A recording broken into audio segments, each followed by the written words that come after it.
విద్య, వైద్యం, ఆరోగ్యానికి తమ ప్రభుత్వం పెద్దపీట వేస్తుందని రాష్ట్ర సాంఘిక సంక్షేమ శాఖ మంత్రి డాక్టర్ డొల్లా శ్రీ బాల వీరాంజనేయ స్వామి అన్నారు. శుక్రవారం నాడు ప్రకాశం జిల్లా పొదిలిలో ప్రాంతీయ వైద్యశాలను మంత్రి ఆకస్మిక తనిఖీలు చేశారు.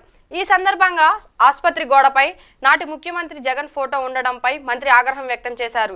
రాష్ట్రంలో ప్రభుత్వం మారిన ప్రభుత్వ భవనాలపై నాటి ముఖ్యమంత్రి ఫోటో ఉండటం ఏంటని అధికారులపై ఆగ్రహం వ్యక్తం చేశారు. అనంతరం ఆసుపత్రిలో రికార్డులను పరిశీలించి ఆసుపత్రిలో అందుతున్న వైద్యంపై మంత్రి రోగులను అడిగి తెలుసుకున్నారు. ఈరోజు పొదిలి ఏరియా హాస్పిటల్ని ఆకస్మిక తనిఖీకి రావడం జరిగింది.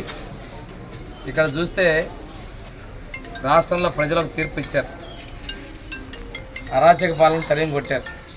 కానీ ఇక్కడ అధికారుల నిర్లక్ష్యం ఇదే సాక్ష్యం. గవర్నమెంట్ మారి నెల రోజులైంది.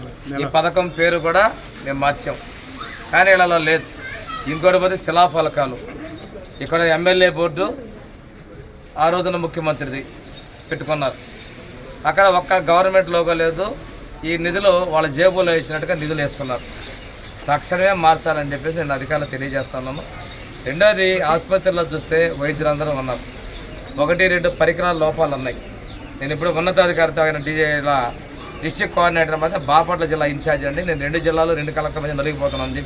టైం సరిపోలేదు అంటున్నాడు. 13 రోజులు టైం ఇచ్చి ఇక్కడికి వచ్చేది చూస్తే కాన్పులు నెలకాలు జరుగుతున్నాయి. కాన్పులే కాదు, కొంచెం ఉన్నటువంటి కేసులను కూడా బయటకు పంపిస్తున్నారు. రక్త నిల్వల కేంద్రాలు ఉన్నాయని చెప్పి బ్లడ్ స్టోరేజ్ సెంటర్ ఉందన్నారు, కానీ అధికారులు ఇక్కడ పూర్తిగా దాన్ని ఏర్పాటు చేయాల.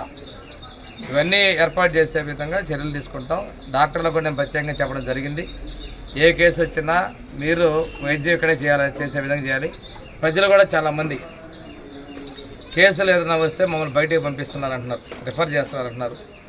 ఇక్కడ అన్ని రకాల వైద్యులు ఉన్నారు. గైనకాలజిస్ట్ ఉన్నారు, సర్జన్ ఉన్నారు, జనరల్ మెడిసిన్ ఫిజిషియన్ ఉన్నాడు, మత్తు డాక్టర్ ఉన్నారు. అదేవిధంగా జనరల్ డాక్టర్, డ్యూటీ డాక్టర్లు ఉన్నారు, పిల్లల డాక్టర్లు ఉన్నారు, పంటి డాక్టర్ ఉన్నారు, స్టాఫ్ నర్సెస్ కూడా ఉన్నారు. ఆ థియేటర్ ఉంది.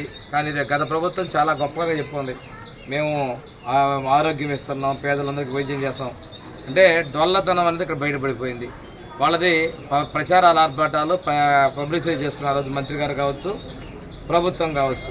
కానీ ఇక్కడికి వస్తే ఇది ఆచరణ చాలా దూరంగా ఉంది. ఈ వ్యవస్థను మేము మారుస్తున్నాం. ఈ 4 రోజుల్లోనే కానీ చాలా ప్రక్షాళన చేసుకుంటూ వస్తున్నాం. అధికారుల తీరు కూడా మారాల్సిన అవసరం ఉంది. ఇక్కడైతే మాత్రం సేవలు మెరుగుపరచాలి. మేము ప్రభుత్వం విద్యకి, వైద్యానికి, సంక్షేమానికి, అభివృద్ధికి పీటలు వేస్తున్నాం, పెద్దపీట వేస్తున్నాం. మా ప్రభుత్వం ఆలస్యతనం వద్దు. కానీ ఇంకో విషయం చెప్తున్నాను నేను, మా ప్రభుత్వం ఉద్యోగులతో స్నేహహస్తాన్ని అందిస్తుంది. ఉద్యోగులకు రావాల్సినటువంటి విషయాలన్నింటిలో కూడా మేము అన్నీ ఇచ్చేదానికి మేము సిద్ధంగా ఉన్నాం, పనిచేస్తాం. ప్రభుత్వానికి మంచి చేయాలని డాక్టర్లు కూడా చెప్తాం. చాలా కష్టపడి వైద్య వృత్తిని మీరు అభ్యసించారు. పేదలకు సేవలు చేసినటువంటి ఆవశ్యకత ఉందని తెలియజేసుకుంటూ, ఇక్కడ ఎవరైతే మీ ఆసుపత్రి మీద నమ్మకంతో ఇక్కడ చూస్తే కొనకనమెట్ల, మర్రిపూడి, చుట్టుపక్కల మండలాల నుంచి కూడా చాలామంది ఇక్కడికి వస్తున్నారు. వచ్చినటువంటి పేషెంట్లకి ట్రీట్మెంట్ చేసి పంపిస్తే మీకు ఉండేటువంటి ఆత్మసంతృప్తి వేరు. రిఫరల్ చేయటం కాదు, రిఫరల్ చేసినటువంటి కేసు కూడా బయటికి వెళ్ళిన తర్వాత వాళ్ళు ఏ గవర్నమెంట్ హాస్పిటల్లో కూడా కొంచెం లోపాలు ఉన్నాయి, అవి కూడా చక్కగా సరిదిద్దుకోమని చెప్పడం జరిగింది. హాస్పిటల్లో మార్పు వస్తుంది ఆశిస్తున్నాం. మళ్ళీ ఏదో రోజు మళ్ళీ ఇంకొకసారి నేను విజిట్ కూడా వస్తానని చెప్పి చెప్పడం జరిగింది.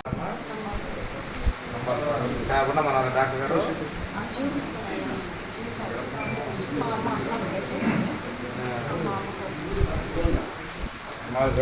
టానిక్ ఇచ్చారా, బయట రాశారా, అన్ని ఫ్రీగా ఇచ్చారా, ఉన్నాయా మందులు లేనట్టు చూపించమ్మా. మీకు ఎలా తెలుస్తుంది నైట్ చేసినట్టు? టైమింగ్ క్లోజ్ చేయాలి కదా మీరు. డే టైం చేసింది, నైట్ చేసింది కాదు కదా. ఇక్కడ ఐపీకి వాళ్ళకి తేడా తెలియట్లేదు. అంతా